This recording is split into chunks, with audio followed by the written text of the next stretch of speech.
வணக்கம் நேயர்களே. கேப்டனின் தேமுதிக பட்டாளம் அணி திரண்டுள்ளதால் டெல்லி சட்டமன்ற தேர்தல் களம் சூடுபிடித்துள்ளது.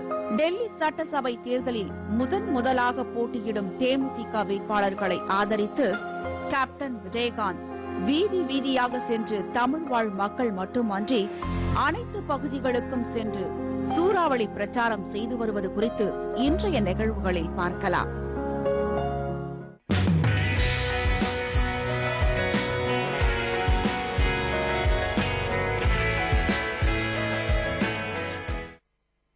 ஏலே இமய மலை எங்க ஊரு சாமி மலை 8 தேச நடுங்க 8 வச்சு வராரு.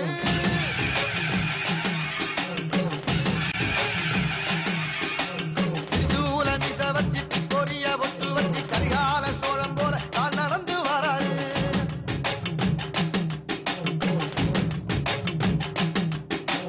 மறுநீதி மன்னனுக்கு மறுபரப்ப வராரு.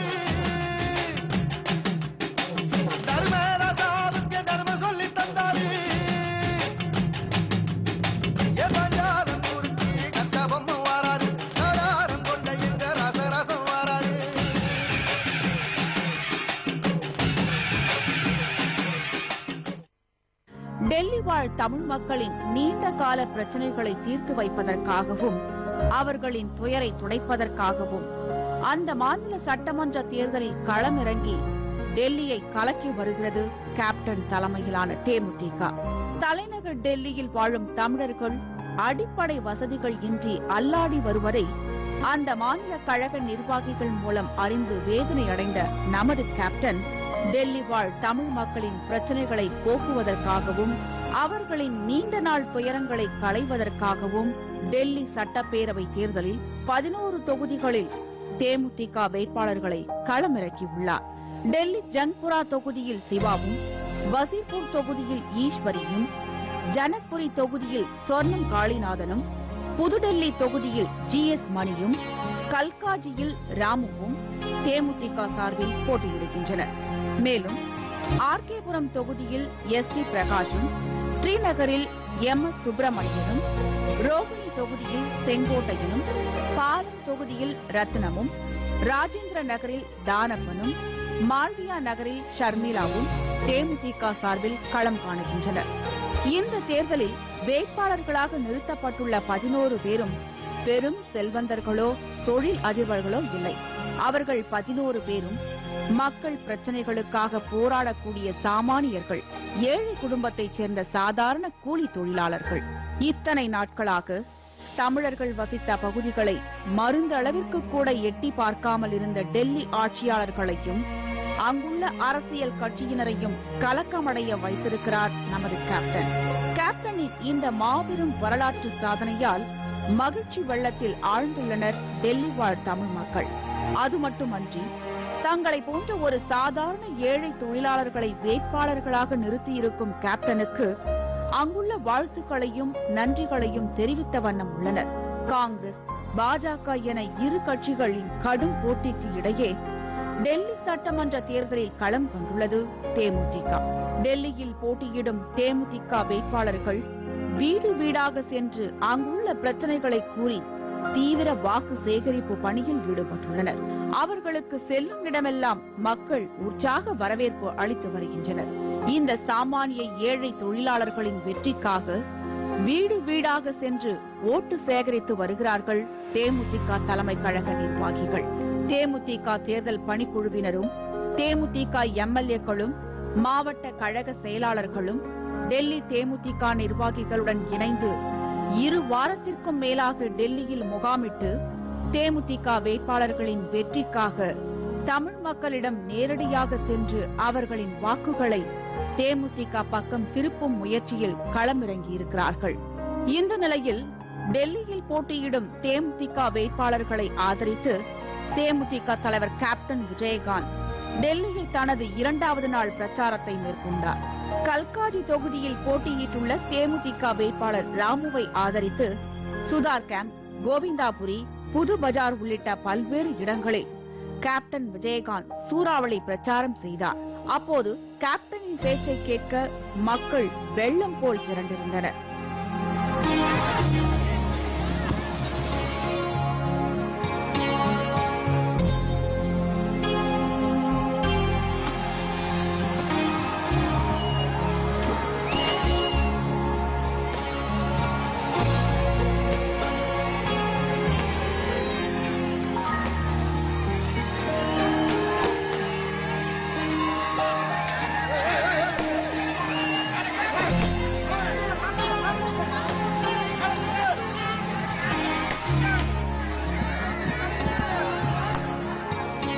ஆயிரக்கணக்கான மக்கள் மத்தியில் ராமுக்கு ஆதரவு திரட்டிய கேப்டன் காங்கிரஸ் கட்சி ஊழல் செய்து நாட்டு மக்களை ஏமாற்றி வருவதாக குற்றம் சாட்டி பேசினார்.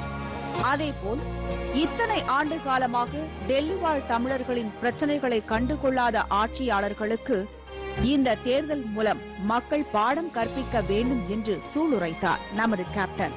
கடந்த 15 வருடங்களாக தொடர்ந்து ஆட்சி செய்து வரும் காங்கிரஸ் தமிழர்களுக்கு எந்தவித அடிப்படை வசதிகளையும் செய்து கொடுக்காமல் வஞ்சித்து விட்டதாக தெரிவித்தார் கேப்டன். இன்னைக்கு சுதந்திரம் அடைந்த இன்னைக்கு இந்தியாவில டெல்லியை பார்த்தா இந்தியாவை பார்க்க வேணாம்பாங்க. ஆனா டெல்லியில பாருங்க எல்லா இடமும் இப்படித்தான் இருக்கு. ஆனா பணக்காரர்கிட்ட மாத்திரம்தான் நல்லா இருக்கும். நம்ம இருக்கிற இடம் எதுவுமே நல்லா இருக்காது மக்களே. ஆனா சிந்தித்து செயல்படுங்க. நம்ம சும்மா ஒரே கட்சி ஓட்டு போடுறதுனால அவங்க 65 வருஷமா என்ன பண்ணிட்டாங்க நம்மளுக்கு. இந்த குளிர்காலம் வந்தோடனே கொசு எல்லாம் பறக்காது, அப்படியே உட்கார்ந்துக்கிறோம். குளிர்காலம் முடிஞ்சோன்னா கொசு எல்லாம் வெளியே வரும். அப்ப என்ன பண்ணுவாங்களாம், கொசு எல்லாம் விரட்டணும். கொசு விரட்டுறாங்களா? விரட்டல. மாதிரி இளைஞர்கள் எவ்வளவு பேர் இருக்காங்க. இளைஞர்களுக்கு அதாவது வேலை கத்துக் கொடுக்கணும். அதாவது அந்த வேலை எப்படிப்பட்ட வேலை, அதற்கு மொழியோ மதமோ இனமோ எதுவுமே தேவையில்லை. மொழிகள் தேவையில்லை. அந்த வேலையை கத்துக் கொடுத்தா அந்த இளைஞர்கள் இந்தியாவுக்குள்ள எங்கனாலும் போய் வேலை பார்க்க போறாங்க. ஆக பரவி கிடக்கிறது இந்தியாவில் எப்படி வேணுமா நடக்கலாம். இந்தியா ஏழை நாடுங்கிறதெல்லாம் ஒரு பொய். இந்தியா ஏழை நாடு இல்ல, பணக்கார நாடு. இந்த விஜயகாந்தோட எம்எல்ஏ ஜெயிக்க வச்சுனா உங்க தேவைகளை பூர்த்தி செய்ய நிச்சயமாக தண்ணி கஷ்டங்கள் உங்களுக்கு முதல்ல குடிக்கிறதுக்கு தண்ணி கஷ்டம் இருக்க, இருக்கிறதுக்கு இடம் கிடைக்கும். சாக்கடை வசதியெல்லாம் நீக்கப்படும். கொசுக்கடிகள் இருந்து உங்களை காப்பாற்ற அடிச்சு சொல்றேன். 65 வருஷமாக என்ன சொல்றாங்க, உங்களுக்கு என்ன பிரச்சனைங்க, குடிதண்ணி பிரச்சனையா, நான் தீர்த்து வைக்கிறேன். ஆனா 65 வருஷமா தீர்த்தப்பாடு இல்ல. ஏனென்றால் அவங்க பிரச்சனை தீர்க்கிறதுக்கும் அவங்க சம்பாதிக்கிறதுக்கும் ஆளுங்க இருந்தாங்க. நம்ம பிரச்சனை இங்க தீர்க்க வந்தாங்கன்னு தான் உங்களை கேட்கிறேன். மக்களே நன்றாக சிந்தித்து என்னுடைய வேட்பாளரான ராமு அவர்களுக்கு கொட்டும் ஒரு சின்னத்தில் வாக்களிக்க வேண்டும் வேண்டும் என்ற தாழ்மையோடு கேட்டுக் கொள்கிறேன். என்னுடைய வேட்பாளர் ராமு அவர்களுக்கு கொட்டும் ஒரு சின்னத்தில் நீங்க வாக்களிக்க வேண்டும் வேண்டும் என்று தாழ்மையோடு கேட்டுக் கொள்கிறேன். என்னுடைய வேட்பாளர் ராமு அவர்களுக்கு கொட்டும் முரசு சின்னத்தில் வாக்களிக்க வேண்டும் வேண்டும் வேண்டும். உங்களுடைய சின்னம் முரசு சின்னம். மறந்துடாய மக்களே. நகடா நமஸ்தே நமஸ்கார்னு சொல்லலாம், எந்த மொழியிலையும் சொல்லலாம். நமஸ்தே நமஸ்கார் என்பது. அதனால எல்லாத்தையும் சொல்லுகிறேன். உங்களுடைய சின்னம் நகடா சின்னம், முரசு சின்னம். இங்கிலீஷ்ல சொன்ன நகரா சின்னம். நகராவுக்கு உங்களுடைய வாக்களித்து வெற்றி பெற செய்ய வேண்டும். ராமு அவர்களை வெற்றி பெற செய்ய வேண்டும். உங்களுக்கு வேணுங்கிறத பண்ணாம இந்த விஜயகாந்த் பின்வாங்க மாட்டேன். இந்த விஜயகாந்த் காலை வைக்க மாட்டேன், வச்சா அதுல இருந்து பின்வாங்க மாட்டேன் என்று தாழ்மையோடு தெரிவித்துக் கொண்டு உங்களிடம் விடைபெறுகிறேன். நன்றி. தமிழர்களுக்கு எந்தவித அடிப்படை வசதிகளும் இதுவரை கிடைக்காதது வேதனை அளிப்பதாக உருகினார் நமது கேப்டன். கல்காஜி தொகுதியில் தேமுதிக வேட்பாளராக களமிறக்கப்பட்டுள்ள உங்களில் ஒருவர்தான் ராமு என்றார். உங்களின் பிரச்சனைகளை தீர்த்து வைக்கக்கூடிய ஒரு ஏழையை தான் உங்கள் முன் வேட்பாளராக நிறுத்தி வாக்கு சேகரிக்க வந்துள்ளதாக குறிப்பிட்டார் நமது கேப்டன்.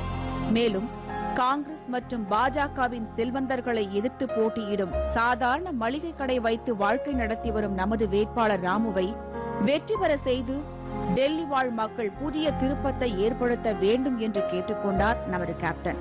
மேலும் மக்கள் வெள்ளத்தில் அவர் ஆற்றிய உரையை இப்போது பார்க்கலாம். டெல்லியில இருந்து நான் ஆட்சி டெல்லியில என்னுடைய தமிழ் மக்களுக்கு வேணுங்கிறத செஞ்சு கொடுக்க விட மாட்டேன். விஜயகாந்த் இதோட ஒதுங்க மாட்டேன். விஜயகாந்த் காலை வைக்க மாட்டேன்னு வச்சுட்டேன். வச்சா நிச்சயமா உங்களுக்காக ஏதாவது நல்லது பண்ணாம இருக்கவே மாட்டேன். உங்களுக்கு ஒண்ணு என்ன வேண்டுதோ நிச்சயமா செய்வேன். செஞ்சு கொடுக்காம இந்த விஜயகாந்த் போக மாட்டேன். தமிழ்நாட்டிலையும் சொல்லியிருக்கேன், அடுத்து இங்க டெல்லியிலையும் சொல்லியிருக்கேன். நிச்சயமாக.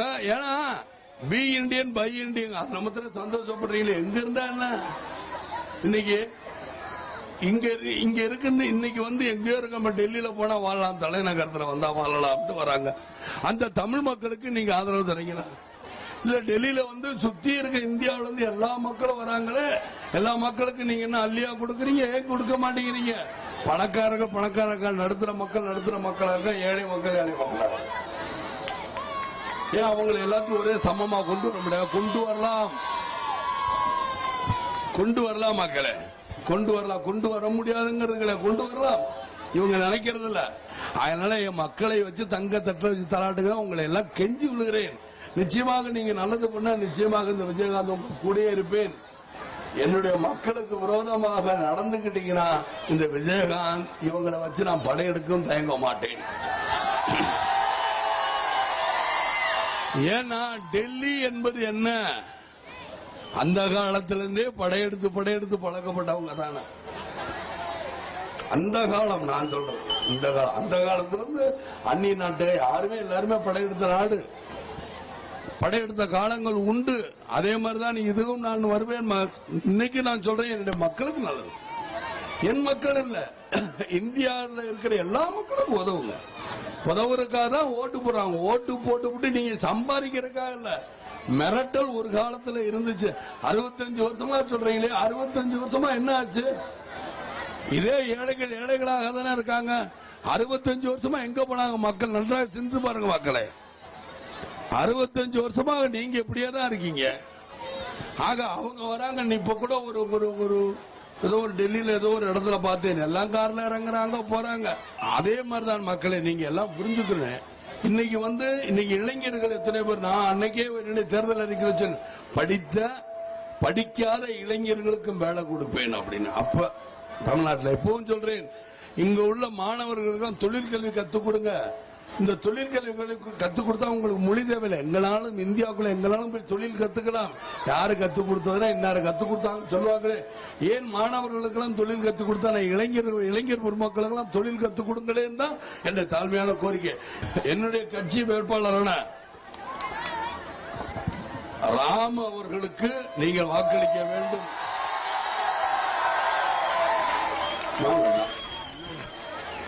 ராமுக்கு வாக்களிக்க வேண்டும் என்று தாழ்மையோடு கேட்டுப்பேன்.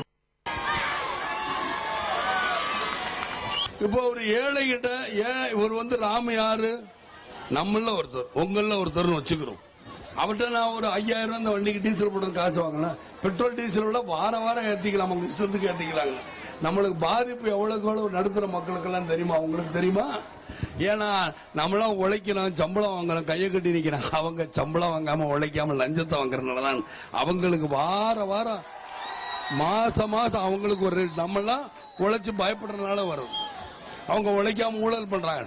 நமக்குன்னு ஒரு சின்னம், நமக்குன்னு ஒரு தொண்டை, நமக்குன்னு ஒருத்தங்க இருந்தாதான் பயம் வரும். ஆகா, இந்த ஏழை மக்களை தொடக்கூடாது. யாராக இருந்தாலும் சரி, பீகாரியா இருந்தாலும் சரி, குஜராத்தியாக இருந்தாலும் சரி, மகாராஷ்டிரா இருந்தாலும் சரி, தமிழ் மக்களாக இருந்தாலும் தொடக்கூட ரொம்ப பயப்படுவாங்க. அதை நீங்க செய்யணும் என்ற தாழ்மையோடு செஞ்சு கொண்டு, உங்களுடைய சின்னம் என்ன?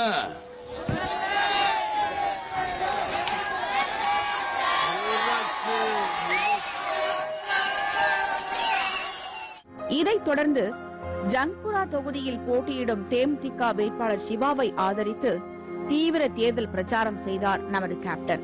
ஜங்புரா, நிஜாமுதீன் காலனி, ஜல்பிகார் பகுதி உட்பட தமிழர்கள் அதிகம் வசிக்கும் பகுதிகளில் வீதி வீதியாக சென்று சிவாவுக்கு வாக்கு சேகரித்தார் கேப்டன். செல்லும் இடமெல்லாம் மக்கள் வெள்ளம் போல் திரண்டு கேப்டனுக்கு உற்சாக வரவேற்பளித்தனர். அப்போது பேசிய கேப்டன், ஆளும் காங்கிரஸ் மற்றும் பாஜக சார்பில் இந்த தொகுதியில் பெரும் பணக்காரர்கள் போட்டியிடுவதை சுட்டிக்காட்டி பேசினார். இவர்கள் குடிசை பகுதிகளில் உள்ள சுகாதார சீர்கேடுகளை கண்டுகொள்ளவில்லை என்று கண்டனம் தெரிவித்தார். இவர்கள் இங்கு வாழும் தமிழர்களுக்கு எவ்வித நன்மையும் செய்தார்களா என்று மக்களை பார்த்து கேள்வி எழுப்பினார் கேப்டன். அப்போது இல்லை இல்லை என்று மக்கள் கொந்தளித்தார்கள்.